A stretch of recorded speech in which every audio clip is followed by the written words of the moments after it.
Hello दोस्तों, नमस्कार। स्वागत है आप सभी का यूथ स्टडी क्लासेस में। दोस्तों, आज हम लोग पढ़ेंगे वर्णमाला। वर्णमाला से पहले जानते हैं भाषा। भाषा किसे कहते हैं?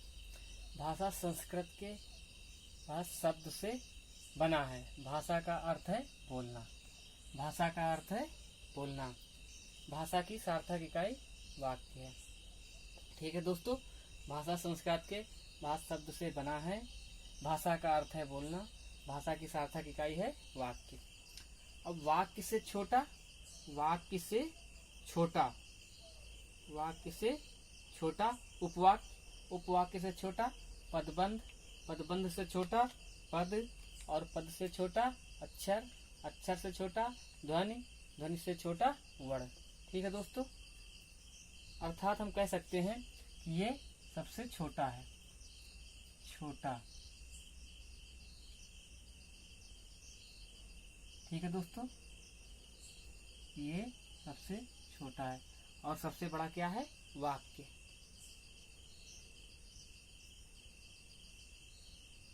ठीक है दोस्तों, भाषा संस्कृत के शब्द से बना है। भाषा का अर्थ है बोलना। भाषा की सार्थक इकाई वाक्य है। वाक्य, वाक्य से छोटा उपवाक्य, उपवाक्य से छोटा पदबंध, पदबंध से छोटा पद, पद से छोटा अक्षर, अक्षर से छोटा ध्वनि, ध्वनि को ध्वनि या वर्ण कहते हैं। ठीक है, जैसे उदाहरण लेते हैं। राम, राम कोई शब्द है हमारा। राम शब्द में दो अक्षर है। कितने अक्षर है? दो। पहला क्या है? रा प्लस मा। ठीक है दोस्तों, राम में कितने अक्षर है? दो। रा प्लस मा एवं चार वर्ण है। चार वर्ण है। कौन कौन से वर्ण है? रा, यहाँ ध्यान देना दोस्तों, यहाँ हलंत लगा हुआ है। और आ अर्थात आ की मात्रा। माँ, माँ में हलंत है आ। इसको मिलाकर क्या बना? राम। ठीक है दोस्तों, अब आगे समझते हैं वर्ण। भाषा की सबसे छोटी इकाई ध्वनि है। भाषा की सबसे छोटी इकाई ध्वनि है। इस ध्वनि को ही वर्ण कहते हैं। अभी मैंने आपको बताया ध्वनि या वर्ण। ठीक है, वर्ण भाषा की सबसे छोटी इकाई ध्वनि है। इस ध्वनि को ही वर्ण कहते हैं। अब बात करते हैं वर्णमाला की। वर्णमाला किसे कहते हैं? वर्णों के व्यवस्थित समूह, वर्णों के व्यवस्थित समूह को वर्णमाला कहते हैं। ठीक है दोस्तों, अब वर्ण के प्रकार। वर्ण कितने प्रकार के होते हैं? वर्ण दो प्रकार के होते हैं। वर्ण कितने प्रकार के होते हैं? वर्ण दो प्रकार के होते हैं। ठीक है दोस्तों, नंबर एक स्वर और नंबर दो व्यंजन वर्ण। ठीक है, अब बात करते हैं स्वर वर्ण की। स्वर वर्ण का सूत्र क्या है? स्वयं राजयन्ते इत स्वरा, अर्थात जो स्वयं से उच्चारित हो उसे स्वर कहते हैं। व्यंजन, व्यंजन के उच्चारण में किसी दूसरे वर्ण की सहायता ली जाती है। व्यंजन, इनके उच्चारण में दूसरे वर्ण की सहायता ली जाती है। ठीक है दोस्तों, अब स्वरों की बात करते हैं। स्वरों की संख्या कितनी है? स्वरों की संख्या 11 है। स्वरों की संख्या कितनी है? 11। स्वरों की संख्या 11 है। ये किसके आधार पे है? लेखन के आधार पे। लेखन के आधार पे स्वरों की संख्या 11 है। ये 11 कौन कौन से हैं? आ ई उ ऋ ए ऐ ओ औ। 1 2 3 4 5 6 7 8 9 10 और 11। ठीक है दोस्तों, स्वरों की संख्या लेखन के आधार पर कितनी है? 11। अंक आहा, ये अयोगवाह स्वर है। ये कौन से स्वर है? ये दोनों स्वर अयोगवाह स्वर है। ये दोनों अयोगवाह स्वर है। इसको विसर्ग स्वर कहते हैं। विसर्ग स्वर। ठीक है दोस्तों, और इसको अनुनासिक, अनुनासिक,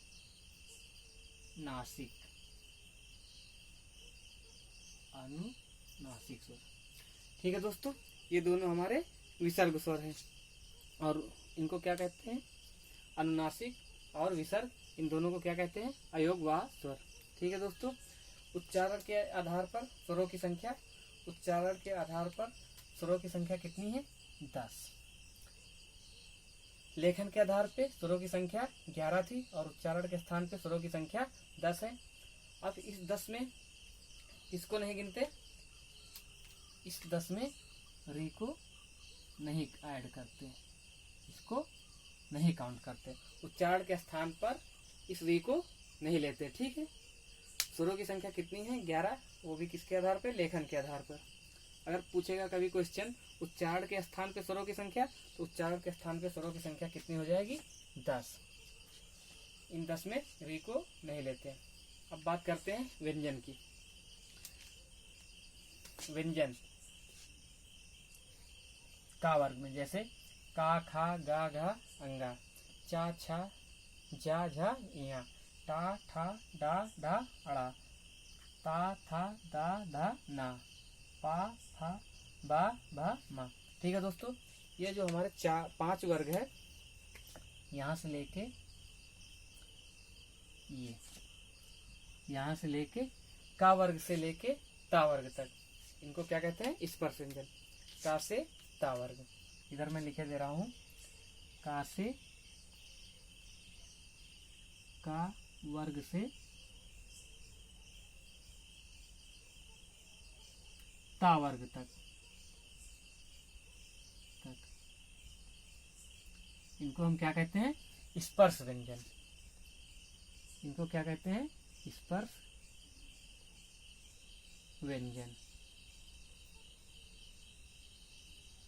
ठीक है दोस्तों, का से लेके ता वर्ग तक के, का से लेके पा वर्ग, सॉरी ये यहाँ पे पा होगा, का से लेके पा वर्ग तक के व्यंजन को क्या कहते हैं, स्पर्श व्यंजन। फिर आते हैं हमारे 4 व्यंजन, अंत्यस्थ व्यंजन, या, रा, ला, वा, ये हमारे क्या है, अंत्यस्थ व्यंजन। उसमें संघर्षी व्यंजन, सा, सा, सा, हा। संयुक्त व्यंजन, संयुक्त व्यंजन इसे कहते हैं जो दो व्यंजनों के संयोग से बनते हैं, अर्थात 2 व्यंजनों के मेल से बनते हैं। तो ये हमारे कौन से, छा, तरंग, ज्ञा और श्री, ये किससे मिलकर बनते हैं, का प्लस सा से। ठीक है दोस्तों, ये किससे मिलकर बनते हैं, का प्लस सा से, का प्लस सा, इन दोनों के संयोग से छा बनता है। और ये किससे बनता है, ता प्लस रा, और ये किससे बनता है, चा प्लस इया। ये हलंत है दोस्तों, इसका ध्यान रखेंगे। और सरा किससे बनता है, सा और रा से, सा प्लस रा से। ठीक है दोस्तों, इसलिए इनको संयुक्त व्यंजन कहते हैं। अब बात करते हैं हिंदी में कुल वर्णों की संख्या कितनी है। तो हिंदी में कुल वर्णों की संख्या कितनी है, 52 है, इसलिए हिंदी वर्णमाला को 52 अक्षरी भी कहते हैं। अब काउंट करते हैं 52 कैसे होंगे। दोस्तों यहाँ पे एक चीज और ध्यान देनी है, यहाँ पे एक चीज और ध्यान देनी है कि ये जो हमारा है टा वर्ग, इसमें 2 व्यंजन और लिखते हैं। जैसे क्या आता है, डा, डा में ये बिंदी लग जाती है और डा में ये, तो इनको क्या कहते हैं, उच्छिप्त या द्विगुणी व्यंजन। उच्छिप्त या द्विगुणी व्यंजन, उच्छिप्त या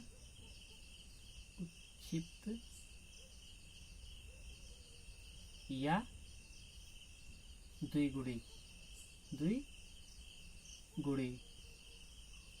व्यंजन। ठीक है दोस्तों, अब हम काउंट करते हैं टोटल कितने हमारे वर्ड हुए। तो इधर कितने हो रहे हैं हमारे,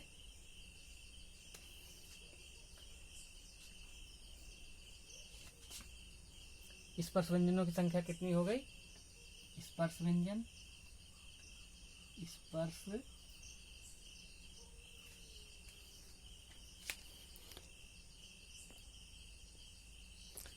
दोस्तों हम इनको ऐड करते हैं। 52 कौन कौन से होंगे, स्पर्श व्यंजन प्लस ये जो 2 है हमारे डा और ढा, ये डा और ढा। उच्छिप्त या द्विगुणी व्यंजन, उच्छिप्त उच्छिप्त या द्विगुणी व्यंजन, द्विगुणी व्यंजन प्लस 4 हमारे क्या है, अंत्यस्थ व्यंजन, अंत्यस्थ प्लस 4 हमारे क्या है, ऊष्म या संघर्षी, ऊष्म या संघर्षी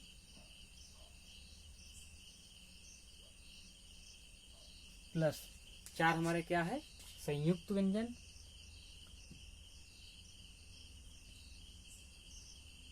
संयुक्त व्यंजन प्लस अब क्या बच रहे हैं हमारे 11 स्वर। अब देखते हैं दोस्तों कितने हैं, स्पर्श व्यंजनों की संख्या कितनी है, 25। तो यहाँ पे मैं 25 लिख दे रहा हूँ। उच्छिप्त व्यंजन कितने हैं, डा और ढा, इनकी संख्या कितनी है, 2 प्लस अंतस्थ व्यंजनों की संख्या कितनी है, 4, अंतस्थ व्यंजनों की संख्या कितनी है, 4 प्लस ऊष्म व्यंजन या संघर्षी व्यंजनों की संख्या कितनी है, 4 प्लस संयुक्त व्यंजनों की संख्या कितनी है, 4 प्लस स्वर हमारे कितने हैं, 11। अब इसको काउंट करते हैं, देखते हैं कितना होता है। 25, 25 2 27, 27 4 31, 31 4 35, 35 4 39, 39 1 40, 40 10 50। ये कितने हो गए दोस्तों, 50। ठीक है, और बाकी हमारे दो कौन से बच रहे हैं, दो ये बच रहे हैं हमारे अयोग वाह स्वर प्लस अयोग वाह स्वर, अयोग वाह। तो 50 प्लस 2 हमारे कितने हो गए, 52। ठीक है दोस्तों, इसलिए हिंदी वर्णमाला को हम 52 अक्षरी भी कहते हैं। इस चीज का हम ध्यान रखेंगे। दोस्तों इसके बाद हम लोग पढ़ते हैं स्वरों का वर्गीकरण। ठीक है, स्वरों का वर्गीकरण। तो स्वरों का वर्गीकरण करते हैं। नंबर 1, मात्रा या उच्चारण काल के आधार पर। मात्रा या उच्चारण काल के आधार पर 3 प्रकार के होते हैं। नंबर 1 ह्रस्व स्वर, दीर्घ स्वर और प्लुत स्वर। तो समझते हैं ये ह्रस्व स्वर कौन से होते हैं। ह्रस्व स्वर में आ, ई, उ और री ये आता है, लेकिन ये तीनों को ही काउंट करते हैं, चौथे को नहीं करते हैं। इसमें क्या होता है, एक मात्रा का समय लगता है, एक मात्रा का समय लगता है। ठीक है दोस्तों, इसमें क्या है कि एक मात्रा का समय लगता है। जैसे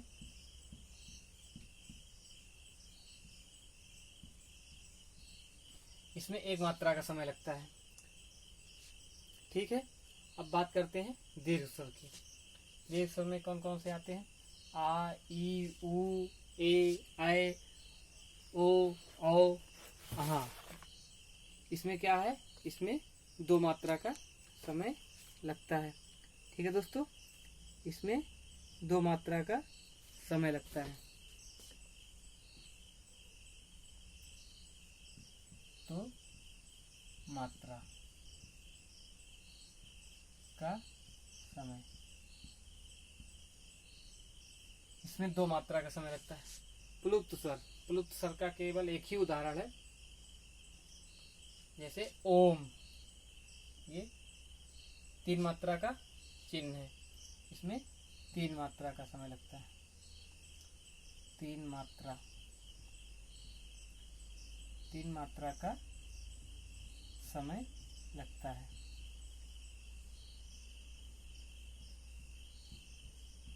तीन मात्रा का समय लगता है। जैसे बोलो कम, कम, बहुत मतलब इजली। काम, जैसे जैसे उदाहरण देते हैं, जैसे एक मात्रा का समय किसमें, एक मात्रा के समय का मतलब क्या, जैसे कम, नम, ठीक है, कम, नम, बहुत ही कम समय में मतलब हम इसका उच्चारण कर ले रहे हैं। दीर्घ स्वर में जो आता है दो मात्रा का समय का मतलब, जैसे अब इसी को करना है दो मात्रा, अर्थात काम, कुछ ज्यादा समय लग रहा, नाम, दाम, ठीक है दोस्तों। इसी तरीके से प्लुप्त स्वर का केवल एक ही उदाहरण है ओम। ओम को बोलो ओम, तो कहीं ना कहीं ज्यादा समय लग रहा है, इसलिए इसमें तीन मात्रा का समय लगता है। अब दूसरी बात करते हैं जीभ के प्रयोग के आधार पर। जीभ के प्रयोग के आधार पर भी इसके तीन प्रकार हैं। अग्रस्वर, अग्रस्वर का मतलब है जीभ का अग्रभाग, जीभ का अग्रभाग, अग्रभाग, जीभ का अग्रभाग इनके उच्चारण में मदद करता है, ठीक है दोस्तों। जैसे बोलो ई, ए, आय, मध्य स्वर, अर्थात जीभ का मध्य भाग, जीभ का मध्य भाग, जीभ का मध्य भाग। जैसे बोलो मा, मा, तो जीभ का मध्य भाग काम करता है, ठीक है दोस्तों। पश्च भाग, इसमें आ, उ, ओ, औ, आ, इसमें जो है हमारे जीभ का पश्च भाग, अर्थात पिछला हिस्सा, जीभ का पिछला हिस्सा, पश्च भाग, जीभ का पश्च भाग काम करता है, ठीक है दोस्तों। अब बात करते हैं निरुनासिक स्वर और मौखिक स्वर। जैसे आ, ई, निरुनासिक और मौखिक स्वर ये कौन से स्वर होते हैं, जिन स्वरों के उच्चारण में हवा केवल मुख से निकलती है। इसमें क्या है, हवा केवल मुख से निकलती है, इसमें हवा केवल मुख से निकलती है, केवल मुख से निकलती है, ठीक है दोस्तों। इसमें हवा केवल मुख से निकलती है। इसका उच्चारण है जैसे आ, ई, केवल मुख से निकल रही। अनुनासिक स्वर, इसमें नाक और मुंह दोनों से निकलती है,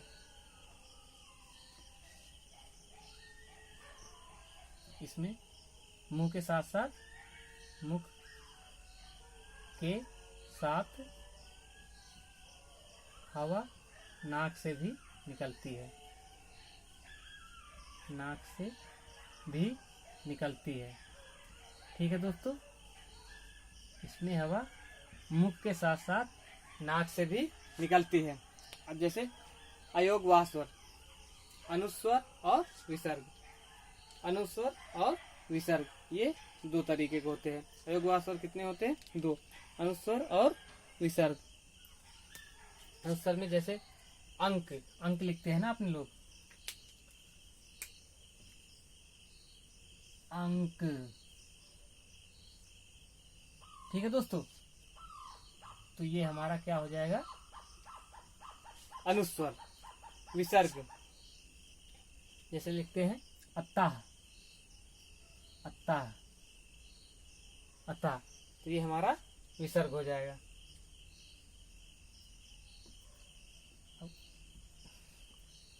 ठीक है दोस्तों, संस्कृत में दो और आते हैं, लेकिन ये संस्कृत में आते हैं जीवामूली और उपधमनीय।